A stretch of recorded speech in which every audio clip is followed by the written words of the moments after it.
FIFA র্যাঙ্কিংয়ে বর্তমানে বিশ্বের 18 নম্বরে থাকা জাপান জাতীয় দল, যে দেশের ফুটবল মানেই ডিসিপ্লিন, গতি আর নিখুঁত টেকনিক, সেই জাপানের অনূর্ধ্ব-16 এবং 17 জাতীয় দলে খেলা একজন জাপানিজ ফুটবলার যদি বাংলাদেশের জাতীয় দলের হয়ে মাঠে নামেন, তাহলে সেটা শুধু চমক নয়, সেটা হবে বাংলাদেশ ফুটবলের জন্য এক ঐতিহাসিক বিস্ময়। আজকে আপনাদের সাথে পরিচয় করিয়ে দিব এমনই একজন বাংলাদেশি বংশোদ্ভূত ফুটবলারকে, যিনি জাপানের কঠোর ও আধুনিক ফুটবল সিস্টেমে গড়ে উঠেছেন, অথচ তার শিকড় গিয়ে জমেছে বাংলাদেশের মাটিতে। এই ফুটবলারের নাম রিকোতো হাশিমোতো। জন্ম জাপানে, বেড়ে ওঠা জাপানের ফুটবল কালচারে, কিন্তু তার বাবা বাংলাদেশি বংশোদ্ভূত, আর এই পরিচয় তাকে আমাদের জন্য বিশেষ করে তোলে। ছোটবেলা থেকেই ফুটবলের প্রতি ছিল তার আলাদা টান। জাপানের একাডেমি ভিত্তিক ফুটবল পরিবেশ থেকে শিখেছেন শৃঙ্খলা, টেকনিক্যাল বুদ্ধিমত্তা আর টেকনিক্যাল নিখুঁততা।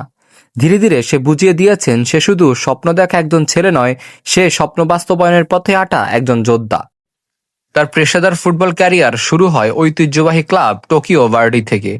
এখানে সে প্রথমবার প্রফেশনাল ফুটবলের কঠিন বাস্তবতার মুখোমুখি হন। ম্যাচ টেম্পো, ফিজিক্যাল চ্যালেঞ্জ আর টেকনিক্যাল ডিসিপ্লিন সবকিছুর সঙ্গে নিজেকে মানিয়ে নিয়ে শুরু করেছেন রিকোতো। তবে সেখান থেকেই নিয়মিত ম্যাচ খেলার অভিজ্ঞতা বাড়ানোর জন্য পরে সে লোনে যোগ দেয় ওয়াইএসসিসি ইয়োকোহামাতে, যেখানে সে নিজের গতি, ড্রিবলিং এবং আক্রমণাত্মক মানসিকতা নিয়ে কোচেদের নজর কাড়ে। নিয়মিত এরকম দুর্দান্ত পারফরমেন্সের ফলেই আসে তার ক্যারিয়ারে বড় সুযোগ। জাপানের J1 লিগের শক্তিশালী ক্লাব ভিসেল কোপ তাকে দলে বেড়ায়। জাপানের শীর্ষ লিগে সুযোগ পাওয়া মানে আপনি দেশের সেরা প্রতিভাবানদের একজন। বর্তমানে আরও বেশি ম্যাচ খেলার সুযোগ এবং অভিজ্ঞতা অর্জনের লক্ষ্যে তিনি রাওসো কুমামোতোতে লোনে খেলছেন। তার ক্যারিয়ারের গ্রাফ দেখলে বোঝা যায়, এটা কোনো হঠাৎ পাওয়া সুযোগ নয়, এটা পরিকল্পিত ও ধাপে ধাপে তৈরি হওয়া এক ফুটবলারের গল্প। শুধু ফুটবল ক্লাবের ফুটবলই নয়, রিকোতো হাশিমোতো নিজেকে প্রমাণ করেছেন জাতীয় পর্যায়েও। তিনি জাপানের অনূর্ধ্ব-16 এবং অনূর্ধ্ব-17 দলের হয়ে খেলেছেন। জাপানের মতো দেশের জাতীয় দলে ডাক পাওয়া মানে হাজারো প্রতিভার ভিড় থেকে নিজেকে আলাদা করে প্রমাণ করা। এখানেই বোঝা যায় তার ভেতরে সম্ভাবনা ঠিক কত বড়।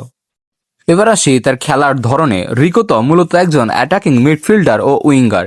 তার খেলার সবচেয়ে চোখে পড়ে গতি আর বলের নিয়ন্ত্রণের ওপর।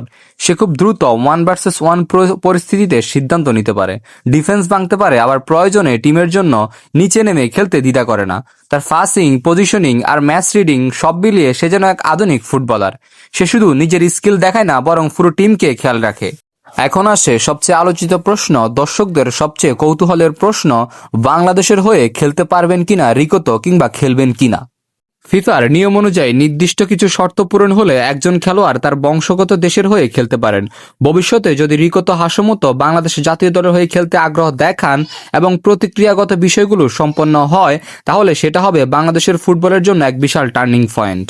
বর্তমান প্রেক্ষাপটে যদিও রিকোতো বাংলাদেশের হয়ে খেলার সম্ভাবনা বেশ কম, তারপরেও রিকোতো যদি কখনো চান এবং বিএফএফ-এ যদি তার সাথে যোগাযোগ করেন, তাহলে হয়তো কখনো আমরা তাকে দেখতে পারি বাংলাদেশের লাল সবুজের জার্সি গায়ে। হামজা চৌধুরীকে একসময় আমরা পাওয়ার খুব অনিশ্চয়তা ছিল, তাই আশা যেহেতু আছে রিকোতোকে নিয়ে, আমরা স্বপ্ন দেখতেই পারি ফুটবল সমর্থকরা। আর যদি তা কখনো সত্যিই পূরণ হয়, জাপানের ফুটবল কালচার থেকে উঠে আসা একজন খেলোয়াড় মানে শুধু একজন নতুন নাম নয়, মানে নতুন মানসিকতা, নতুন পেশাদারিত্ব আর নতুন তরুণ খেলোয়াড়দের জন্য একটা জীবন্ত অনুপ্রেরণা। রিকোতো হাশিমোতো এখন তার ক্যারিয়ারের শুরুতেই আছেন। সামনে তার জন্য আরো বড় মঞ্চ, আরো বড় চ্যালেঞ্জ অপেক্ষা করছে। সে জাপানে খেলেছেন, নিজের পথ তৈরি করেছেন, কিন্তু তার গল্প আমাদের মনে করিয়ে দেয়, ট্যালেন্টের কোনো সীমান্ত নেই আর স্বপ্নের কোনো জাতীয়তা নেই। ভবিষ্যতে সে যেখানেই খেলুক না কেন, তার এই যাত্রা বাংলাদেশ ফুটবল প্রেমীদের জন্য সবসময় থাকবে বিশেষ আগ্রহের জায়গা।